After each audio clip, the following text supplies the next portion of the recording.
السلام علیکم ورحمۃ اللہ وبرکاتہ۔ محترم بھائیوں، بزرگوں، دوستو،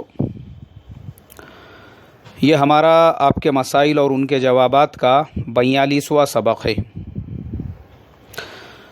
آخری سبق میں نے 1 مہینہ پہلے ساؤتھ کوریا کے سفر پہ روانہ ہونے سے پہلے روانہ کیا تھا۔ اب اس کے بعد سے اس اور اس سبق کے درمیان میں تقریباً 1 مہینے سے زیادہ کا گیپ پڑ گیا۔ بہت سارے سوالات وہ جوابات کا انتظار کر رہے تھے۔ انہی سوالات میں سے آج میں نے ان سوالات کو لے لیا ہوں جن سوالات کے مجھے حوالے ملے ہیں۔ اب چونکہ یہ حوالے تلاش کرنے کا کام بہت محنت اور مشقت کا ہوتا ہے، میں فجر کی نماز کے بعد سے لگا ہوا ہوں اس کام میں، اور آپ کو بتا دوں ابھی 12:02 ہو رہے ہیں اور میں اب سبق کو ریکارڈ کر کے آپ کی خدمت میں بھیج رہا ہوں۔ تو آج جو سوالات جن کے حوالے مل گئے انہی کو لے رہا ہوں۔ ان کے علاوہ جن بھائیوں اور بہنوں کے سوالات پینڈنگ میں ہیں ان سے میری درخواست ہے وہ ابھی اور تھوڑا انتظار کرے۔ انشاءاللہ ان کے حوالے اگر مل جاتے ہیں آئندہ اتوار کو انہیں بھی لے لیں گے۔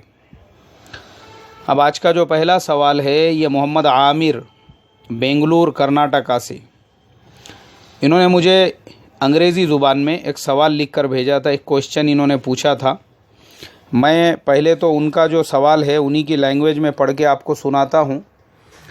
انہوں نے سوال کیا تھا، my question is regarding the job, I have many doubts regarding the job, we have to pass exams اور getting government job, problem is that many of them they are giving money and taking the job. If we are giving exams honestly, getting some marks, then the one who scores less marks than us and one who is having money and having political influence will take the job. Is it any wrong giving halal money and taking the job? If we didn't spend money, then who is having money will take away the job. If we spend halal money and getting the job and doing the job honestly till retirement, is it any wrong? Is it halal or haram according to the Islam? یہ ہمارے محمد عامر صاحب کا جو سوال ہے اب میں آپ کو اردو میں بتا دیتا ہوں ان کا سوال کیا ہے اور جواب کیا ہے۔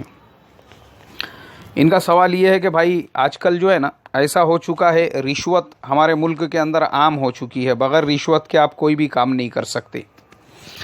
تو ایجوکیشن میں بھی ایسا ہی ہو چکا ہے، بہت سارے بیچارے محنت مشقت کر کے اعلیٰ ڈگریاں لیتے ہیں، اچھا پرسنٹیج اچھے مارکس لیتے ہیں اور وہ نوکری سے محروم رہ جاتے ہیں۔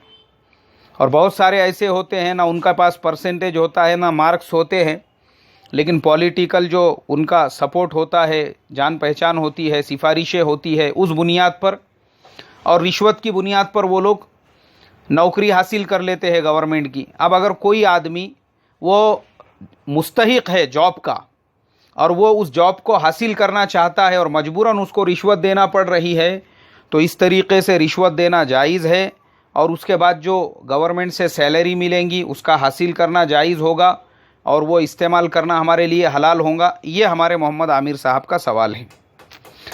بھائی ہمارے محمد عامر صاحب، آپ کا جو سوال تھا اس کے حوالے بھی مجھے بہت ساری کتابوں میں نے دیکھا ہوں، لیکن اطمینان بخش جواب مجھے حضرت مولانا خالد سیف اللہ رحمانی صاحب، کتاب الفتاوی، جلد نمبر 6، صفحہ نمبر 245، حضرت نے سیم آپ کا سوال ایسا ہی کسی صاحب نے سوال کیا تھا، اس کے جواب میں لکھا ہے، اگر کام کرنے والے پر آپ کا حق ہو کہ وہ اس کام کو کرے، نیز جیسا کہ آپ نے لکھا ہے کہ کام جائز بھی ہو اور اس کا مقصود دوسروں کے ساتھ زیادتی بھی نہ ہو، تو اپنا جائز حق حاصل کرنے اور ظلم و ناانصافی سے بچنے کے لیے کراہیت خاطر کے ساتھ رشوت دینے کی گنجائش ہے، لیکن رشوت لینا بہر صورت حرام ہے۔